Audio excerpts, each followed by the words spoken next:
What's going on, y'all? Welcome back to the Journey Podcast, joined by cousin Jake. We have a very special guest today. I'm honestly interested for this one because, like we said, I kind of have no background knowledge of you, and I'm curious to see what you're about. Welcome to the podcast to Mariemilia. Mariemilia, but hi everybody, what's up? Yeah, what's up? Yeah, this is cool. We've just recently been doing the wide. I hope you guys fuck with it. I'm kind of confused of where to look. This was a little bit of a chaotic setup today. I hope you guys like the wires on the floor, but we're out here getting after it, holding the mics, chasing our dreams. It's what we do. Number one, how are you? I'm excited. Yeah. I'm very curious, taking that word that you said earlier, and we'll see. I don't know. I hope we end up really good friends after this one. Well, we will, because that's kind of what podcasts do. It's because like we're gonna be gazing in each other's eyes for the next hour, without being on our phone. And at some point, I'm assuming we're gonna be getting pretty vulnerable. It's honestly, I think, like one of the best ways to get to know someone. Yeah, we ended up becoming like really close with all our guests. How many podcasts have you done? I think maybe like 5.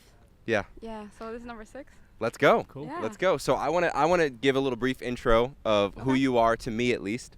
Okay. So I know you from social media, right?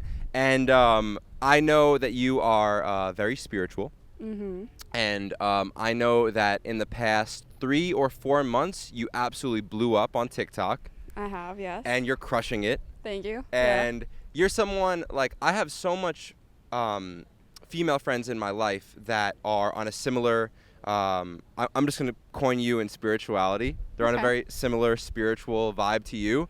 And I tell people all the time, like, hey, like, why don't you, like, get on TikTok or start posting content? And a lot of them, I guess, find it, I'm not going to say they find it corny, but a lot no, 100% corny. Like, it's like, the thing about TikTok is that it's the people that you know that scare you, not the strangers. Right. It's the, oh my God, Jessica from high school is going to look at me and she's going to be like, why is this bitch on my For You page? Right. But yeah, it's 100% corny to start out on social media, but it's what you got to do to get your message out to the masses. Right. So now, can you give a little brief intro into like who you are, what you're passionate about, like why you got on TikTok, stuff like that? So I'm a life coach and a speaker and also a philosophist, which I actually, I didn't know that the definition of philosophist is somebody who loves wisdom. And so I was like, shit, that's me. So here we are. And I've had a passion for social media since I was like 19 years old. But there was always like a limiting, like I can't possibly do this for real. Like I knew deep down in my heart that that was like what I wanted to do with my life, that I had a voice for a reason. But like I studied finance. I went to college for finance and I graduated college and I got that 9-to-5 dream job, bro. Like this was at like a freaking, what was it? It was like a finance company. It was a startup and they had like a ping pong table in the office. And it was amazing. Wow. But I was suicidal every single day. Like really suicidal? No. Like I was about to be done. And that has only happened to me twice in my life. The first time I was 17, I was taking the SATs. And my dad told me like, if you don't get a specific score, I'm sending you back to Venezuela. And the thing is, we're refugees here. And that would essentially mean me going back to a place where I would get killed. And he was threatening me. He was like, if you don't go to a good school, if you don't like fucking do this, then you're done. And I was like, shit, bro. And I remember like I'd be on a bathtub listening to X. You guys remember X? Yeah, I'd be listening to fucking Orlando and it's just like sad as hell. And I surpassed that one. And then the second time was when I was in this job. Like I studied 4 years to get this fucking finance degree. And I have the dream job, the high paying salary. My whole life set out for me, right? But here I am going in my lunch breaks down to this one specific tree in Coral Gables and sitting under the tree and crying, dog. And I was like, I want to kill myself. Wow. And I only lasted 79 days on the job because it really got to that point where it was like, I end it or I leave. And I don't think my journey in this human experience is done just yet. So like, I'm about to leave. Right. And are you on the spiritual stuff before this, or is this like, what kind of led you to that? So I began my spirituality journey in 2019 after a big heartbreak. It was my first heartbreak ever. But the thing about it was relationships are mirrors, right? You right now are mirroring to me, and I get to observe myself through you. I get to see what irks me, what makes me mad that you just said, and stuff like that. And the thing is, I fell in love, and I was so deeply in love. And I became so fucking toxic. So possessive, so attached, so like, but at the same time, like, I could dish it, but I couldn't take it, right? I could go fuck around, but I couldn't have him fuck around. And so then after that ended, I was left with a reflection of myself of like, holy fuck, man, like, that's really who I am. And I felt kind of doomed, and this was around the pandemic when it started, and I was like, fuck, like, now I have no escaping.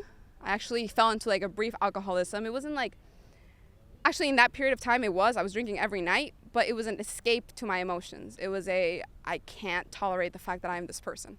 Wow. And then I found Daddy Joe Dispenza, and he taught me that I could change the habit of being myself, and then started a whole spiritual journey. And when was this in relation to your job? Was this before that? No, this was way before. I was still in college. So I got my job 2022, so last year. This all happened last year, by the way. Like, oh, wow. Last year, in around this time of year, I was at my corporate job. And that's when around the time I met you, actually. I was still working on that corporate job. Wow. And then I left the corporate job. I didn't tell anybody in my family either.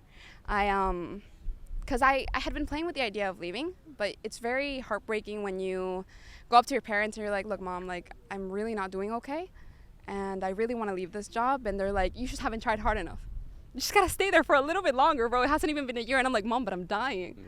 Like, my soul is fucking dying, and, like, you're not telling me, like, please, like, don't, you know? And so I told them all that they let me work remote. And I was like, fuck it. And I booked a one-way ticket to New York City. And I was like, yeah, no, I'm totally working remote. Bullshit, I was unemployed. I had like $2,000 in my bank account. Wow. I didn't know, but I was throwing myself in the void. And so then after that, I tried making one startup, which was creating LLCs for foreigners. And that went on for a little bit, and it kind of kept me afloat. But then I was like, this is kind of financy again. And I was going through it. The uncertainty of being an entrepreneur is something that isn't talked about enough. Like, it's all fun and games when you're making it, but what about the fucking 6 months that you didn't know if any of the efforts that you were putting in were going to pay off at all? And who's to say that it takes 6 months, right? Like, I'm kind of 3 years, you know, in following this path, and we're still just now. I think we got some game this week that's going to change our lives. Oh my so God. we're very excited about that. We knew we came down here for a reason. The real reason why we were supposed to be here was because I was supposed to do a modeling shoot for Scott Disick's clothing brand. Oh, wow. But then they ended up going with someone more famous than me. Fuck them. No, I'm kidding. Wow. I'm kidding. But then so we before we got here, we were kind of like, what's our purpose here? Like, what are we doing here? And we think that we finally found the answer this week. So all that shit we were talking about when we were in the shed a couple weeks ago, just know that we're working things out, and we really think that it's going to be the thing. So we'll let you guys know. But yeah, no, entrepreneurship it's no joke. Yeah, it's I don't even know. I don't know. I mean, what do you think? Like, do you think it could be for everyone, or is it like specific people should be doing it? Like, I think anybody could do it, but you do need to understand what you're getting yourself into. Yeah. Especially with social media, like, you're scrolling, and I had to unfollow the major entrepreneurial people in the game for a while because you end up consuming so much information about entrepreneurship but not doing anything about it. So it's like all of these 10K a month businesses that you see on social media, they all work. The question is, are you going to stick to one long enough for it to work? So it's for you if you can't sustain the 9-to-5 life. If you're at a place where at least I was, where I was like suicidal, then by all means, bro, it's not like you really have a choice. Yeah. But I think it's for everybody. I don't hear that advice a lot. I think it's quite the opposite. You hear like it's not for everybody. Like, you definitely grow thick skin, but that also happens on its own, right? Yeah. Like, the more that you do it, the more that you fall down, the deeper you're in it, you can't really get out. It's like, where the fuck are we gonna go now? Like, you guys have 3 years in this shit. Like, where are you gonna go? You can't. Yeah. Yeah, we talk about that all the time. Yeah. It's like, it's tired of this, or we're moving to Bali, becoming fighters. Yeah. You know? Like, that's it. I wanted to ask you, if you do you think if you didn't jump into the spirituality like a little bit prior to like going in that dark phase, could it have been like what do you think the difference may have been? Do you think you diving into that like prior to you getting into like that state of mind saved you in a way? It's a great question. It is. I think it gave me awareness. Yeah. I want to say that I saved myself. But spirituality definitely makes you understand a little bit more as to why we need to suffer in this experience, right? Because at the end of the day, all it does is give you contrast. Yeah. Because the hot can't exist without the cold, so you can't really have happiness, euphoria, joy without pain, sadness, and anger. But to me, what has really gotten me through the hard times is faith. And I'm not talking in a religious sense. I'm talking in a, bro, whatever you believe in, pray to that and hold on to that. And just understand that, like, they have to work out, bro. It's impossible that they won't. It might take years, it might take months, but like the longer that you keep going, eventually, dude, something is gonna work. Yeah. And yeah, I think a lot of people don't understand that like everyone's success is at like a different time frame, you know, like too many people get judgmental and they compare their situation to other people's situations, and it burdens them because now they think like they got to catch up or like they're not doing enough. And in the book I'm reading right now, there's like this Japanese philosophy called like Kaizen. I don't know if you're aware of that. I am, yes. Yeah, so it's basically like the idea of daily improvement, like no matter what, like you every single day, like you have to find some type of way to improve. And if you do that for enough days in a row, months, years, like it has to work out, like you were saying. So I think more people need to be open to that mindset and not quit when it doesn't work in the first 6 months or the first year, because I mean, like you said, like you were on the verge of suicide, and now look at you. You know, if you were to look at you from the outside of just meeting you, I would have never guessed that. So like you obviously found ways to like self-improve and make your life better like every single day to get to where you are today. But I think, thank you, but also it's a big part of accepting that I will hit that low point again. I'm actually just coming out of one. The last 2 weeks I've been like, what is the point of any of this? But it's an endurance of like, this will continue to happen. It's a natural part of life. And you can try to run away from it. You can try to numb yourself out, which is what a lot of people do. Or you can face it in the fucking face and be a bit of a stoic and be like, yo, like, no, like, this is like a part of life that I can't escape. Oh. Yeah. Yeah, I'm literally reading Meditations right now. Oh, yeah? Yeah, it's kick ass. I'm not like reading it. I have 2 books right now. One is the Power of Your Subconscious. That's kick ass. So I'm more so like reading that, like I'm doing a chapter every day of that, but I'm doing like a couple verses every day of Meditations, and it's pretty crazy. Spirituality is kind of crazy because everyone's kind of saying the same thing, but it's kind of wild when you go back and you look at who did it, like, you know, I don't know when it was, but who did it like 2,000, 3,000 years ago? Like where did it originate from, right? Like it almost seems to me like Marcus Aurelius. And there was probably someone before him, maybe it was like Lao Tzu, you know, but like he almost created like the power of now. And then Eckhart Tolle got it from him, you know what I'm saying? Like, because he also created like all these other things too. In the book I'm reading, it's the monks of Sivana in the Himalayas that are like the spiritual teachers of like centuries and centuries ago. Yeah.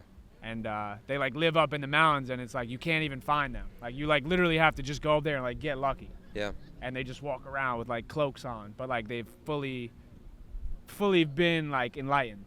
Yeah. Right, and like they don't fear anything. What do you guys think is being enlightened? I think it's that where like they have no fears. Like I'm reading the Monk Who Sold His Ferrari. I say a lot, and they live with no fear.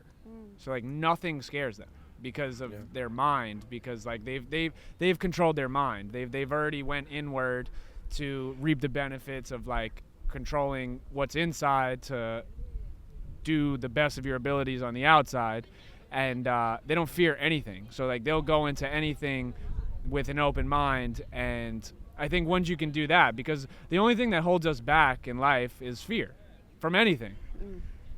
And I feel like once you can be fearless and just go into everything with just full positive thinking, I don't know. I mean, I feel like that's part of. I think that's at least one of the stats of being like enlightened. I think you can't put like what being enlightened is even into words, because it's like, to me they just seem like superheroes. You know, like it doesn't seem real. Like there's probably no one in Miami Beach right now that's enlightened. Out of the millions of people that, I don't know how much people are here, but like out of the millions of people that are in, let's say there's probably no one in Miami that's enlightened right now, you know, unless someone's, I don't know, like when I think of enlightened, and I could be wrong, I think of like Eckhart Tolle. He seems like pretty much there, because he speaks about, like, that was his, have you read Power of Now? Mm-hmm. He speaks about, that was his experience. Like one night, super upset, super depressed, whatever, and all of a sudden, boom, it just hit him. You know, and now, hot take, could he be completely faking it? And like, that's like his, that's his egoic thing. He's like, oh, today you need to be present. You know, like, could he be? Yeah, maybe, but like, I don't think he is, you know, but also like, I think there's levels of enlightenment, right? Like, I think that I don't even know in my life if I'm striving for enlightenment. I am not. Yeah. Well, why not? Bro, it's scary. Mm. I went to study with a mentor for a month out in Arizona. And this is a person that I'm pretty sure is at that level. Yeah. But the thing is, to be enlightened is that you understand that what we're living is not real. Yeah. You understand that this is actually just like a hologram being projected out from our brains. And we're just one being having one conversation with each other. Right. And the thing that happens is that then you actually understand that it's not real, and it kind of defeats the purpose of the human experience. Mm. And that's why I left. Like, I literally cut my mentorship short because I saw reality. You were going too deep.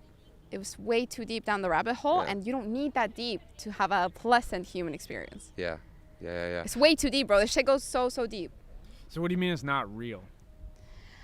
So, how deep do you want to go? Go. I mean, yeah. You. We don't want to As go. much as you understand, because like, I mean, like, I'm like, I teeter the line between like both lifestyles. Like, I'm very like a realist, and I think a lot about just science and just like logics. Mm-hmm. And then I'm also trying to get more into like the spirituality and like reading and like the power of your subconscious and how important your mind is. But I don't know, like that. I guess I haven't thought about like how this isn't real. Like what? Like I just want like, what do you mean by like this isn't real? So, if we look at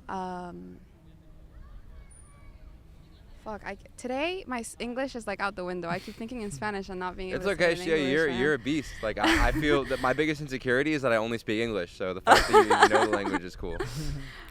So basically, if you look at what's it called? The cells, atoms, an atom. If you look at an atom, you have the nucleus, the proton, and the electron. Most of the atom, though, is full of energy. And there was a pretty recent study, maybe like 5 years ago, where they try to calculate what would happen if you compressed all the mass of all of the universe into a compression, like if you removed all the energy from it. And what ended up discovering is that it would fit in the size of a stadium, which comes to show that most of our reality is just energy. And our brains are receiving over 4 million inputs every second, but we're only processing around 400,000 of those. And that is being projected out, which creates your perception of what reality is, because the three of us are having three totally different experiences right now, right? Like, you might be experiencing one thing, you might be perceiving another thing, and that's because your brain is using past experiences to pick up on what it wants to pick up to keep you alive. Yeah. But really, what is actually happening is that we're just one being who became aware of itself, because there was nothing in the universe at the beginning. And then that nothingness created something, and inherently you have contrast. So now the nothingness is something, and now it's like, oh shit, I can create anything. Yeah. And that consciousness, you guys have watched Rick and Morty? No. No? Okay, you must.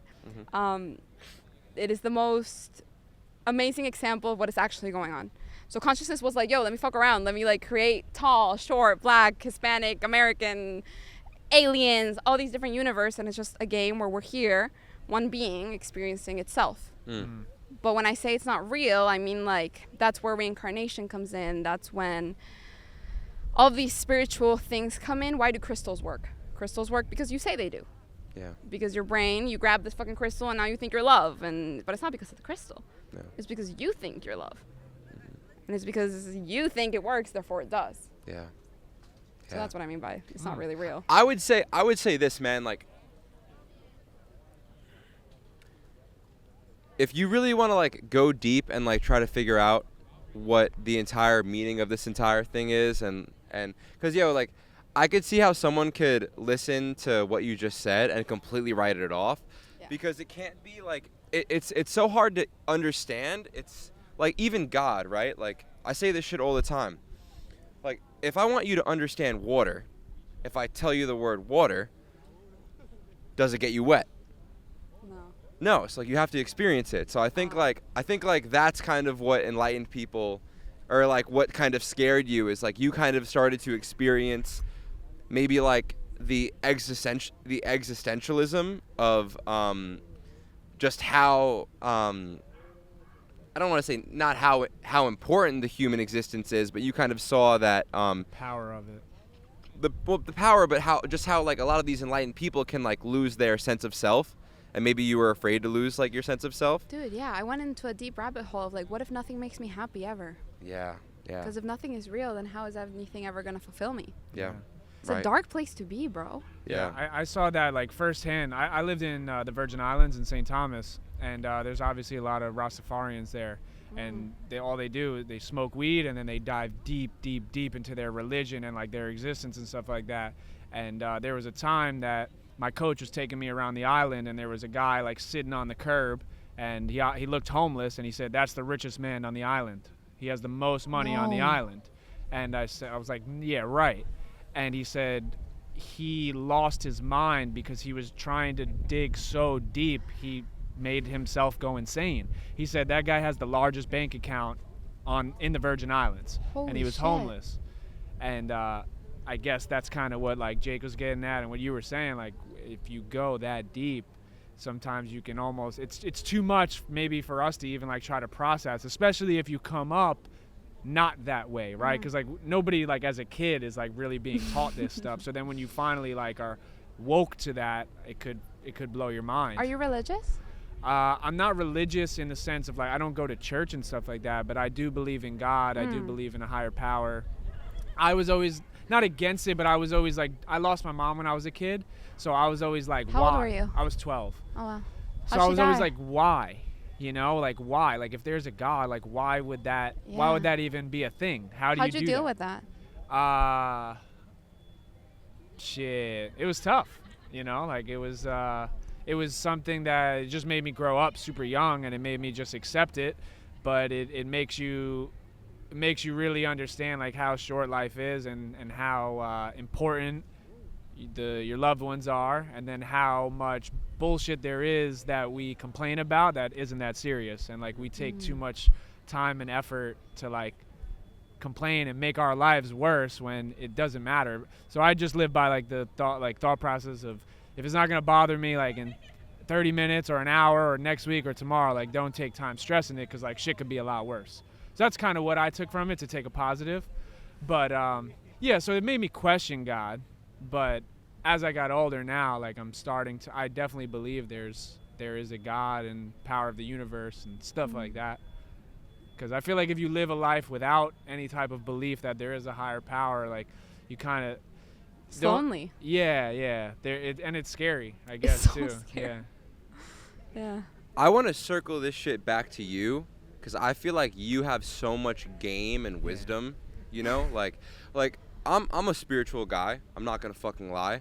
I think that if money didn't matter, well, I don't want to say that, right? Because, like, I kind of fell off the spiritual bandwagon when I moved to Miami. Because It'll do that to you. it was the first time I saw in my life that, like, yo, like girls won't even look at me if I don't got bread. You know, and I was around the wrong people. So that's not in every scenario. I'm realizing in South Beach, people aren't actually as materialistic. You know, people are they're very into health and spirituality and yoga and wellness, and like everyone in this park, for instance, like people are fucking. They have what are those things called? Hula hoops. People are spiritually hula hooping out here. You know what I'm saying? Like I was in Brickell, where it felt like It felt like the moment I got into Brickle, I was telling him, the moment I got into Brickle, I felt like I had to put my egoic cloak on. You know what I'm saying? I felt like I had to be Jake Moscato. I had to be a millionaire. I had to be something, you know? But, like, so I understand that, you know, money, like, I had a weird experience. I was around a bunch of celebrities, influencers, blah, blah, blah. But I believe if none of it mattered, like, I probably would be a lot more spiritually sound, would be a lot further down. I'm happy that it happened because my spiritual teacher, like, I think at the end of the day, I'm going to get super spiritual because I have a fucking huge ego, right? Like, I got no, seriously, I got a big ass ego. So, like, if I can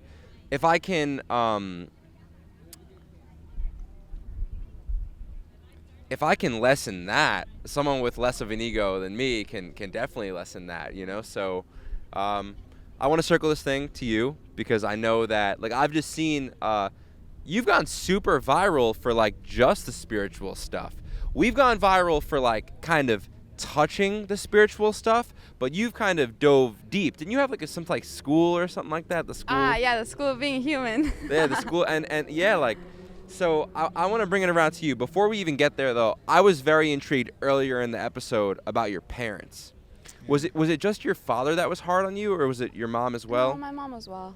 So now, what is it about immigrant parents you think that that made them so tough on you to the point where, like, you, like, almost were willing to kill yourself, and they were well, even before that, I guess. Like, what was it that made them so hard on you, I guess?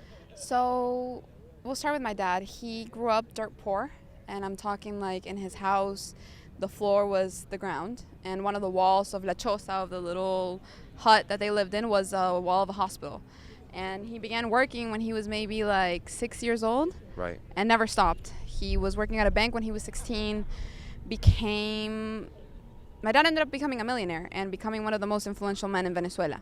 Really? Yes. Wow. But he, like, worked all the way up. Wow. Like, and this man has a Wikipedia page, books written about him, Wow. and all this stuff. But my grandma he was a bastard child. Yeah. And my grandma is schizophrenic, so it was Wow. very survival mode in his life. And he would beat her, and she would beat him, and a lot of really ugly stuff. And then on my mom's side, my mom also not as poor as my dad, but very low income as well, but very, very low income. And my mom's dad was a severe alcoholic, very abusive, and it was a very destructive family.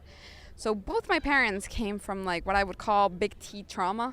I believe that we all have trauma, but there's some big T trauma and maybe little T trauma. They're still equally as affecting to the being, but this was, like, actual physical, like, shit. So they don't think they're being hard on you, right? But when you grow up, and I was thankfully never hit or had an alcoholic father, but they don't know any better. They literally don't, bro. Like, their parents grew them up this way. They think they're doing the best that they can, but my dad was still cursing at me, screaming, maybe Right. not physically abusive, but definitely verbally abusive. Yeah. And the thing is, like, it's hard because I know he was doing it for my well-being. Like, he wanted me to go to a good college. And the outside perspective of America, in America, it's like, if you go to America and you go to a school in America, your life is set for life, bro. Like, you're good to go. Wow. So he's like, this matters for your life. But at the time, he didn't realize. And I also didn't have the communication skills because Miami really fucked me up very similarly to the way that it fucked you up. Yeah. I immigrated when I was 13, and when I got here, it was kind of like, okay, well, I need to hang out with the cool kids. And so I began partying when I was 15. Dude, I had, like, a fake ID. I was out at the clubs, mint, all this shit, 15 years old, and it was fucked up. Like, I had 30-year-olds hitting on me. I was 15. And alcohol... Me too. Maybe not 30-year-olds, but, like, we grew up Long Island, like you ever see Wolf of Wall Street? Yeah. That's where we grew up. Are you serious? Yeah, so, like, those dads that were, like, throwing those crazy parties, like, I was going to their sons' parties at these crazy mansions and just getting fucked up and, like, being shitty. You grow up way too fast. Yeah. And then you also get, like, confused as to what friends actually means. Because to me, friends was like, if you invite me to a table or you're inviting me to like a fucking like party, then that means you want me, right? Yeah. I'm not getting this want at home. I'm not getting this attention. So like you want me somewhere, which means that you like me, which means that I need to do anything for you to keep inviting me because I need to be loved and I'm not getting that at home. And so I started sneaking out. Like I started doing all the most outrageous shit just to get that fix of like affection, of attention as a little girl. Yeah. And so, yeah. Do you think, because I see it a lot with like a lot of the kids I grew up with, the ones with like the very strict parents, it made the kids want to go out and like really like kind of like take risks, take chances, more. explore and do all these like things that they probably shouldn't be doing because of how strict their parents were on them. And then on the other hand, like I didn't really have a strict dad. He kind of just like let me be, and I kind of figured stuff out on my own. But I never wanted to do that because it seems like once those kids that were brought up very strict, once they got some freedom, like they lost their shit. So like, how did you handle that? Like, do you think that like affected your life? It's interesting because it was in a way of punishment. It was like I was punishing them, even though they didn't necessarily know all the things that I was doing. It was like my way of like, I know you, like I'm so hurt by you. I'm so angry at the abuse verbally and nice. At the verbal abuse. Whatever, it's all good. At the verbal abuse. Yeah, it's all good. That's hilarious. Can't get over that. Nah, it's all good. It's not worth catching a case. Oh god. I was so angry at them, at the verbal abuse and all this stuff, that it was like, I know that I'm your biggest love, so I'm gonna go fuck me up to punish you. Yeah. And no, that's what it was. Wow. So, you quit your job. I I'm did. not going to kill myself. I'm going to be an entrepreneur. I'm going to be an entrepreneur. Right? So you go to New York. You start this LLC company. Mm-hmm. What happens from there? It got way too legal, and I could have kept going, right? Like I was making solid money. Okay. But it was like, okay, well now I would need to go into the legal aspect of it to make this shit actually grow. Right. But I was in the same place I was when I was at the company. It was, is this even what I want to do? I've known what I want to do since I was 19. Right. And the answer was no. And then I was like, all right, I stopped that. And I come back to Miami. And there's something about moving back in with your parents that just fucks you up. Because it's like, old habits start coming up and old limitations. And you're just kind of like in your comfort zone. But when you're not, you're able to challenge yourself and like really take risks. And then like, I was back here and I'm like, fuck. And then I have my mom talking to me in my ear. Like my mom's a mortgage loan originator. So she's like, Mari, you got a finance degree. Like you would make so much money. We could build an empire. And she's like telling me this like dream of hers for like every single night until I cave in. And I actually studied for a whole month to get the federal exam to become an MLO, a mortgage loan originator. And I passed the test. And I have my license. First week in the job. Now I'm working from home. I'm technically my own boss, but I'm working with my mom. Bro, when that same feeling settled in and I was like, I did it again. I put myself again in the box. I quit 2 months later. Wow. Again. And then that's when I was like, all right, no more fucking around. Why didn't your parents send you back to Venezuela? Because your 2 jobs quit now. What happens there? Like, how did they react to all this shit? I think they've kind of given up. Okay. They're kind of like, you're going to do what you want anyway. Yeah. Because I'm very much like that. Yeah. And you won't, like, what do they do? Like, even if they try to send me back, they can't. I got my own papers. Yeah. I filed for my own fucking, like, you can call USCIS. Like, I got my papers. Like, you can't really do anything. Good for you. And I'm not making shitload of money yet. I know it will come. That's only it's what happens when you provide value, you know? That's eventually going to fucking happen. But I'm making enough money to pay for my own things. Good. So they can't really do anything about it, you know? Fuck yeah. Fuck yeah. So now, when do you get the idea, right? So you've gotten, how much views do you think you've gotten in like the past like 3 months on TikTok? over 3 million. Do you think that, no, that's how much likes you've gotten. You've gotten more views than that. Oh, views? Oh, I don't know. Yeah, like you've Because probably. I don't pay attention to the numbers No? at all. Why? Because the numbers are just irrelevant. Because in order for you to succeed at something, you need to do it for the sake of doing it. It doesn't matter if nobody watches it. It doesn't matter if nobody listens, because you're doing it for the sake of doing it. You do it enough times, someone is bound to pay attention. Wow. So it's the same. It feels exactly the same to make a TikTok when I had 0 followers to now that I have over 130,000 in 2 months.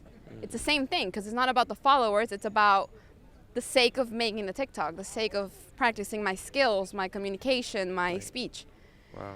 So it's going to feel exactly the same when I'm in the millions. And it's just another challenge, right? With YouTube, I started with 0 subscribers. I have 1.1K in a month. Yeah.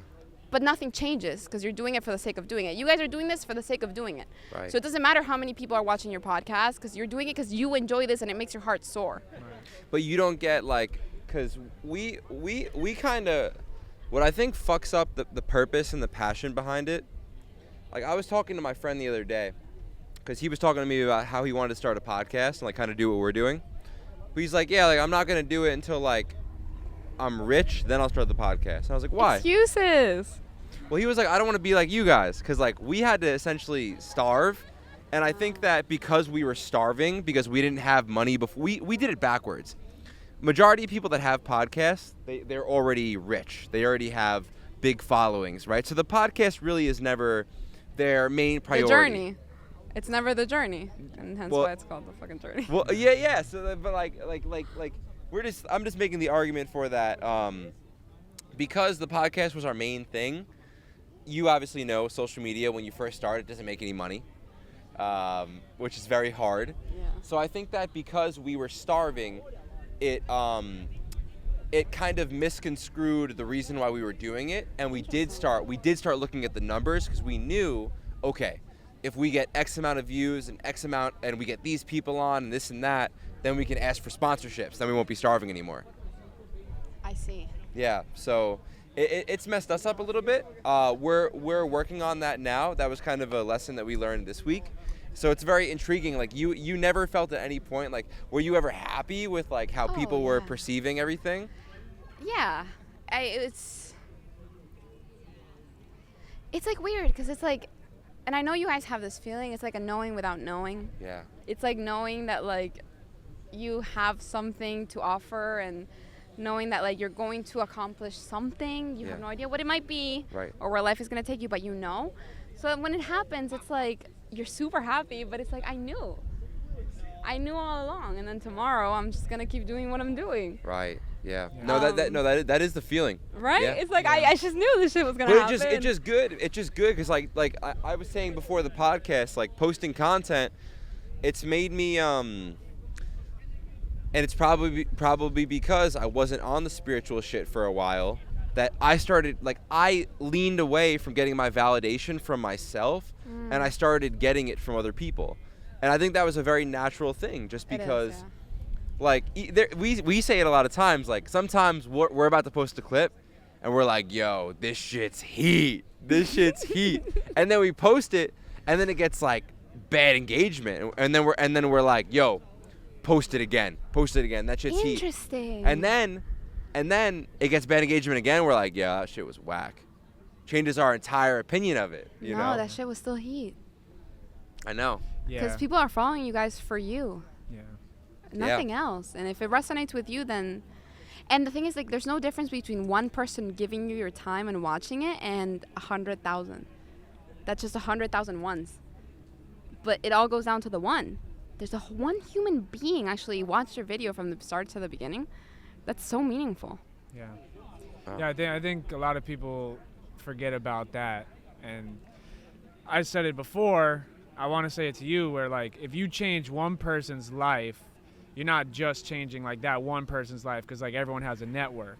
So like what they took from learning or listening to you, they apply it to their life, and they affect the other people's lives. So it's like a trickle effect, right? Like throwing like a rock into a pond, and then the the ripple effect.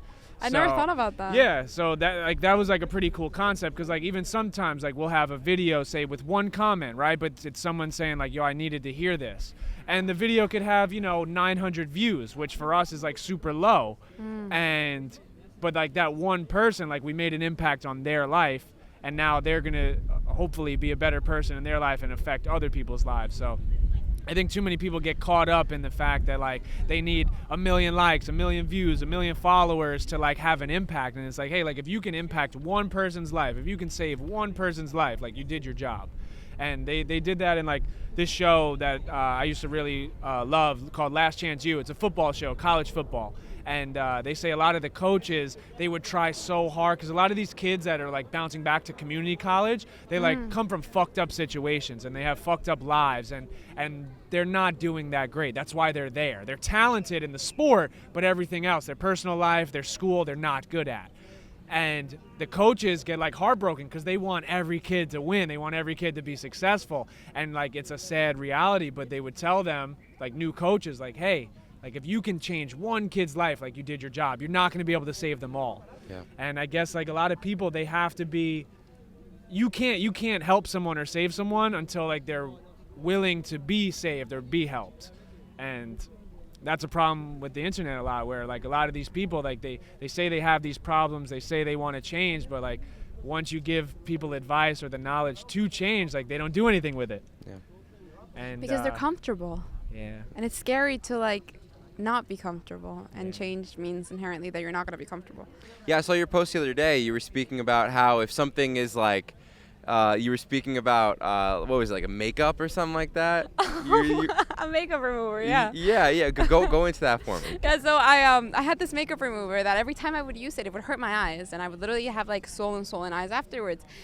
And I kept telling myself, I'm going to throw it away and I'll go buy a new one. But because it wasn't that bad, I kept the makeup remover and I just kept using it because it wasn't that bad. And in life, we tend to stay in situations that aren't that bad because they're not that bad. Because if it was super terrible and like that shit burnt my eyes and gave me 4th-degree burns, you bet your ass I would have thrown it away and gone to go get another makeup remover. Right. And it's the same with jobs, relationships, situations, environments. We stay if it's not that bad. Because it's all right, I'm comfortable. But like, bro, no. Like, understand that you could have a life that you're actually enjoying and that you could actually be flourishing. Yeah. Don't stay in the not that bad. Yeah. Why do you think? That's the region beta paradox shit. What? What is that? The region beta paradox. It's like when things are really, really Oh, good, yeah. you don't make a change. And then when things are really, really bad, you know you have to make a change if you want to get out of there. But the people that fall into the region beta paradox is like the people right in the middle where it's not that bad, but it's kind of good, and they just stay there. They stay. Yeah. So, I want to get into School of Being Human. Yes. It's on pause right now. It's on pause? So when I went, the mentor that I mentioned that I Yeah. went to go study under, we actually became business partners. And I had shut down my school to merge into his. But then we kind of felt very cultish. And it was feeling very weird. And so I was like, I am getting the fuck out of here. Yeah. And actually, the falling out was that I woke up one day and he was like in a very weird mood. And I asked, like, are you good? Like, he was, I'm fine. I'm like, okay, cool. Well, let me know when you want to have our lesson, because we would have lessons every day so that I could learn. And he gets up from his chair and he starts pacing back and forth in the apartment. And he starts like, he asked me, like, what do you want to learn? And I'm like, oh, well, I want to learn about business and money, like success. And he starts telling me all the limitations that he foresees that I have, right? He's like, you're still too afraid of being seen. You're playing it way too safe and all these things, which what he was saying was, okay, fair point. It's right. Mm-hmm. But he started screaming at me. And like he's like a very big black man, like very like deep voice, like very, very scary. And like I had just been there for a month, like it got really, really scary. And I asked him, like, yo, like, please don't scream at me. Like, I get what you're trying to say, like, you have a point, but just don't scream at me. Yeah. And he turns and he's like, if you don't want to get fucking screamed at, then fucking leave. I got up and I literally booked a same day ticket that day. I don't care if you're a millionaire, because he is. I don't care if you're a millionaire. I don't care if you have fucking, like, access to so many people and you're going to make my career. I'm asking you, please don't, like, scream at me. I'm scared. And you're going to continue, I'm out. Yeah. So I had shut down my school to join his and teach at his for a month, but then that happened. So now the reason I've been so depressed the last 2 weeks, it's because I'm like in the pit, bro. Like I don't know where to go, and I'm starting to like kind of like start breathing air again, but it was like I thought I had it set up. Yeah. And then it fell through. Yeah. And it's kind of like, okay, well this is where like I grow thick skin and I reshuffle and I try to figure it out again. Yeah. It's making you better is what it is. Dude, we're in the exact same place. We're literally in the exact same place as you. Like all three of us. Like I truly believe that you're going to be super successful. The same goes for me. Well, because you're obviously spiritual. And I said at the beginning of this episode, I have a lot of female friends that are spiritual. Like I have this one friend, Izzy, and I'll say her name because like I'll hold her accountable to it. Is like, yo, I think she could help so many people. Like I think she could be right now. Like she's so magnetic that there could be a stage she could be speaking on it right now in front of everyone, and people could be fucking with it. But I think that what's cut her off, and what cuts a lot of spiritual people off, is they don't have the work ethic to they have the creativity, they have the spirituality, but they don't have the work ethic to I guess like turn it, well, maybe not it's work ethic. They don't have the knowledge. Well, yes, it is work ethic because they don't have the knowledge to turn it into a business. And they don't have the work. The reason why they don't have the knowledge to turn it into a business is because they don't have the work ethic, you know? And a lot of them are also against getting on social media because they find it like not spiritual. And what can be not spiritual, like I get it. TikTok, the platform itself, it's made to prostitute our attention, and that's not so good. But we've gotten, honest to God, between the two of us and our podcast, probably 1,000 huge paragraphs in the past 4 months. Wow. Huge paragraphs of like, we've had guys message us like, I just got out of jail, like I think I'm schizophrenic, you know what I'm saying, like these huge things. And so I think that when spiritual people are like, oh, TikTok, that's bad, I think that's a cop-out, you know? So I would say I think you're going to be successful because you, I don't know, well, maybe it's not successful, but I just think that you're going to be able to impact the lives of a lot of people because you are, like, using the platforms to your advantage. I think she has a healthy balance between the two because I think what Jake was kind of getting at with, like, a lot of the people, like, that go down the spiritual route, like, they, like, almost, like, lose sight of money. Like, they don't really like care about money, right? They say like money doesn't mean anything, and it's like, hey, like if you live in America, like it kind of does, you know? Like it's very important. Like it's just as equally as important as the spirituality and like being like mentally tapped in.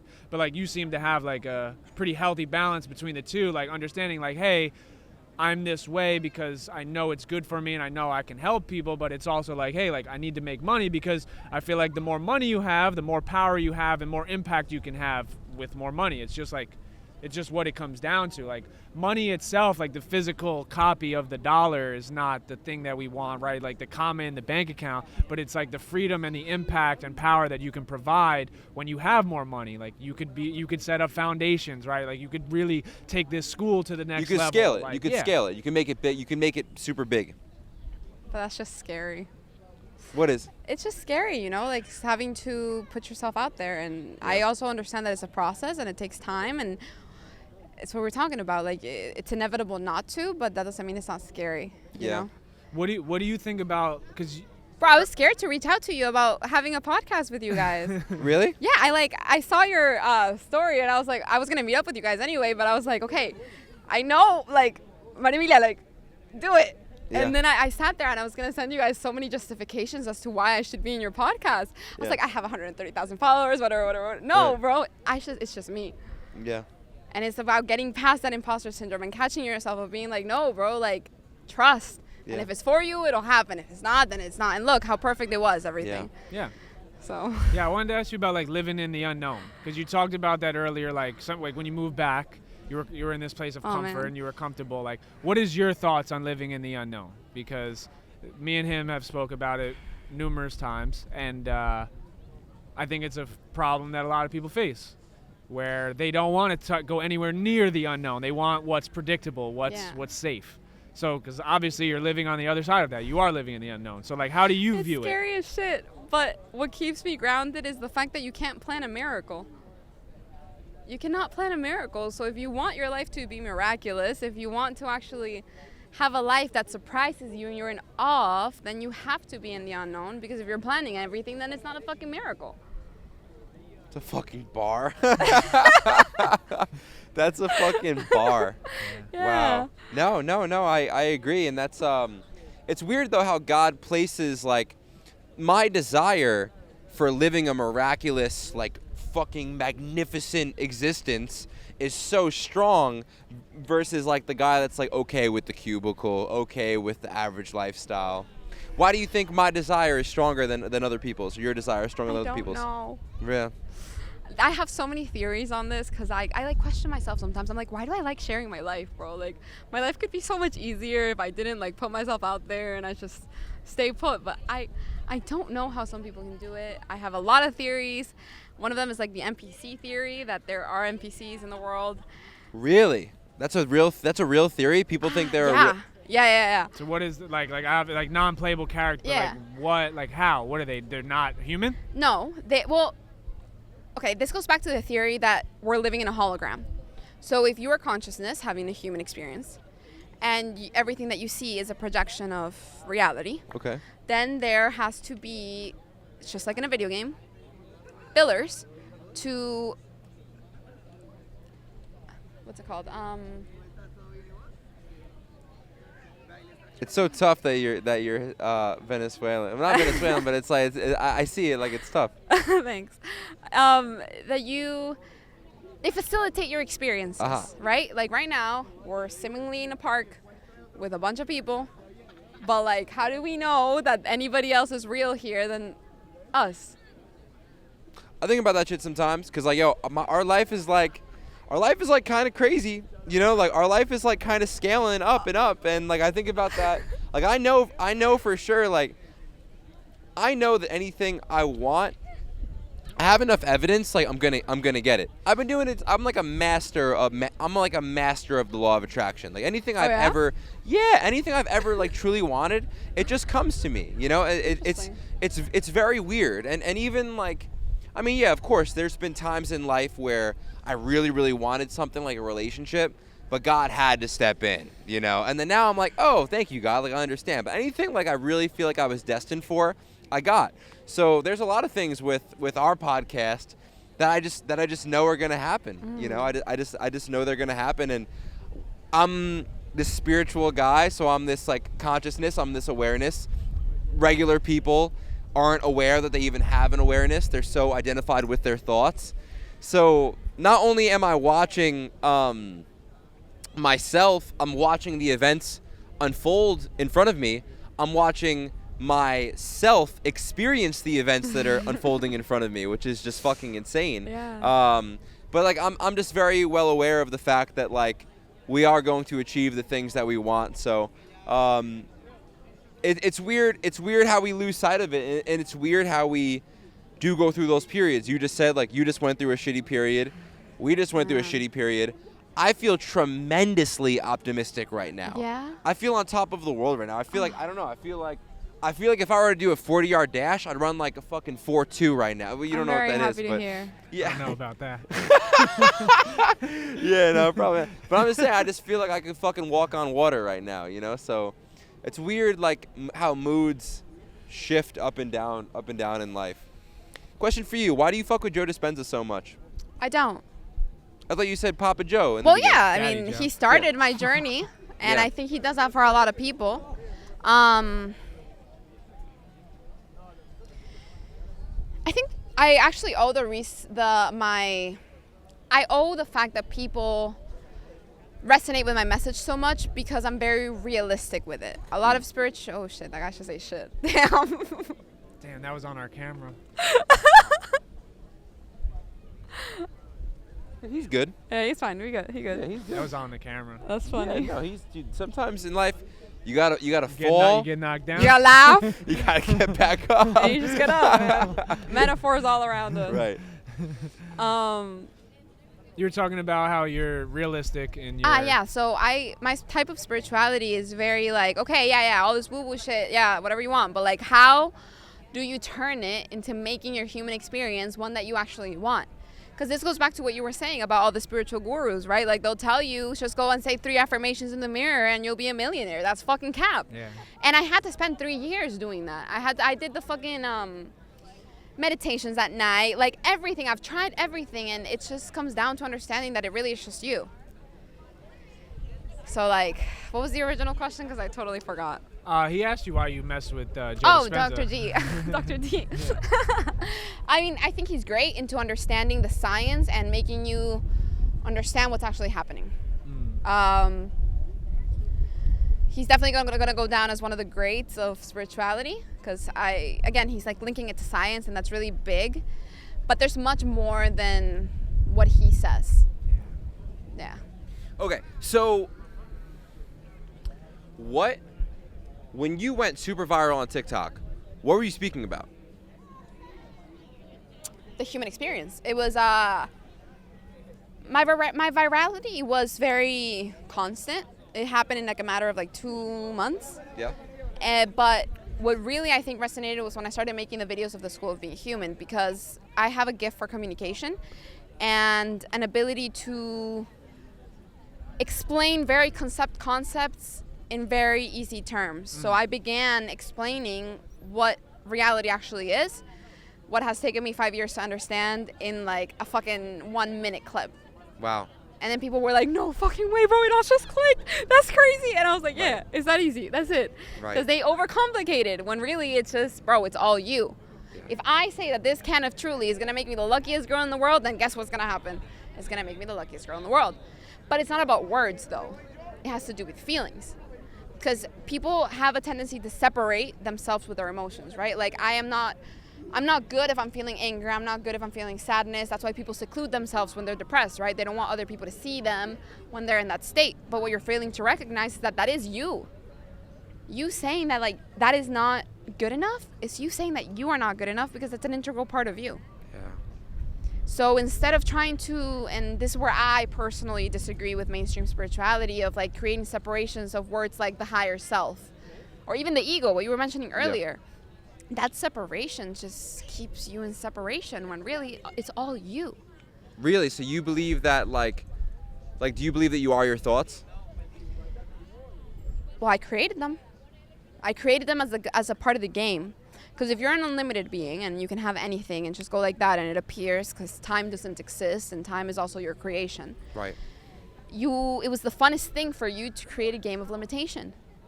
And what better limitation than thoughts? But ultimately, you did create them, so ultimately your thoughts are you. Yeah. But this is like what I wouldn't recommend necessarily somebody getting into spirituality to grasp on, because I think it's very essential to understand that separation so that you can kind of have some type of awareness that your thoughts are happening, but also not necessarily being like I am creating this, and I can have the understanding that this is just a limitation that I'm trying to impose on myself. Yeah. Me being scared to reach out to you guys, that was just a limitation. Like, that was me trying to be playing this fucking little game, like, haha, you can literally have everything you want. Yeah. But no, like, you're not good enough. Right. Or like, you're not like smart enough, or whatever the fuck it is in that case. Yeah. But ultimately, I am creating that anyway. Mm-hmm. And the moment that I'm like, no, hold up. These thoughts are also me. I am consciousness. I am creating them. Fuck that shit. I'm going to send the reply, and here we are. Yeah. That's beautiful. What is it that you, so it's just hard because I understand where you're coming from. But I don't know, it's just so easy to lose sight of all these things. Oh no, the last 2 weeks, like, I'm speaking like this right now, but the last 2 weeks I've been a zombie. Yeah. Like, I have not been able to get out of bed in the mornings. Like, it's very easy to speak about all these things when you're all high up and mighty, but then what happens when you're actually going through the pain? Yeah. Are all these spiritual gurus actually going to show you them crying, their eyes puffy because they're like depressed as shit and they feel like there's no purpose? Right. No. But Yeah. here I am doing vlogs every single day showing you like, yo, it's been day 5. I can't get out of bed no matter what I do. Wow. And that is spiritual. That is being a human being. Being able to accept that, bro, this is it. And I also know that it's going to end. Because that's the thing. The good times end, but so do the bad ones. Wow. So. Yeah, I was saying that the other day, right? Like, cause I'm learning. I want to make I have this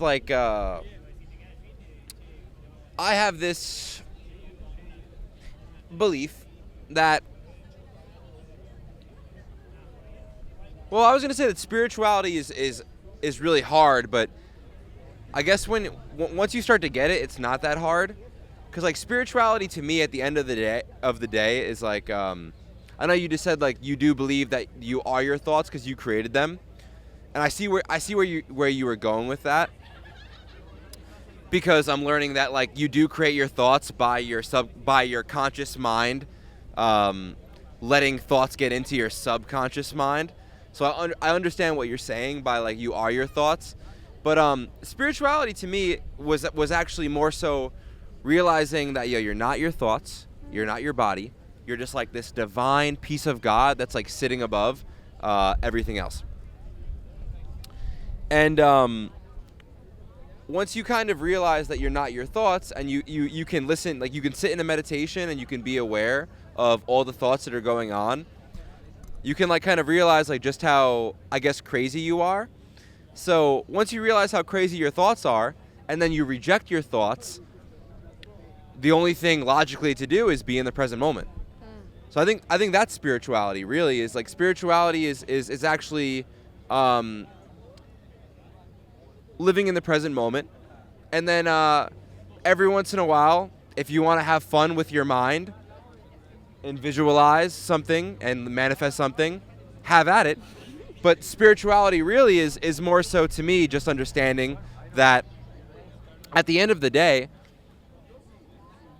I don't really need to, like, I don't even, like, it's almost like my thoughts only serve me if I'm doing like mathematics, you know, like at the end of the day, if I'm sitting here and I'm with you and I'm with him, the number one thing that I need to do is look into your eyes and listen to you speak and look at the water and feel the ground. And, you know, it's like right now, spirituality was so empowering for me, because right now, like if I were to think about my taxes, I just shut it the fuck down, you know, because I'm like, yo, like it's almost like my mind is just broke. Like it seems to me like everyone in this park right now has a mind that's at times broken and not serving them.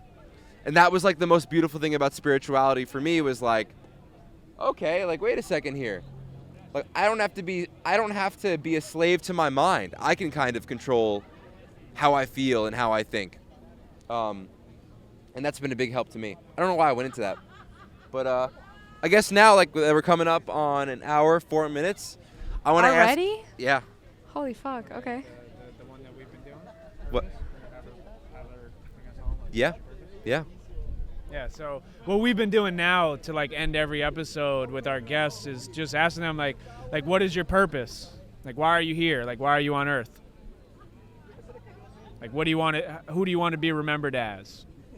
That whole thing. I have no idea. I've pondered on this question a lot, and I can really come up with a lot of stories. But I think this goes back to what I said of a miracle happening. I don't know, because I don't want to limit my experience. However, in the present moment, back to what you were saying, Yeah. What do I feel like doing right now? And the thing is, like, I'm only 23. I have no fucking idea what my life is going to be when I'm 50. So I don't know.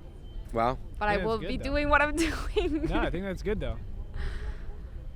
I think that's good, because sometimes when you do like label a purpose or label like a milestone, you do put limitations on yourself, and like you do like subconsciously set a cap, because it's like, all right, once I hit that milestone, like I did it, and you could have been destined for far greater. Yeah. So that is kind of cool perspective to think about. But why are you so passionate about sharing all of this stuff?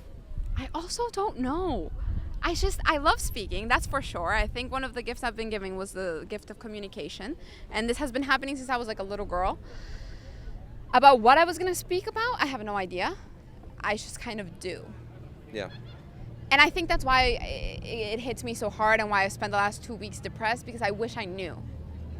Because it sounds good, it sounds inspiring, whatever the fuck, but like the not knowing, man, like, I want to know. Like, please tell me. I have this feeling. I'm doing it every day. And, like, I am seeing what I could call results, but also, like, I'm not sure. And I don't know if I'll ever be sure.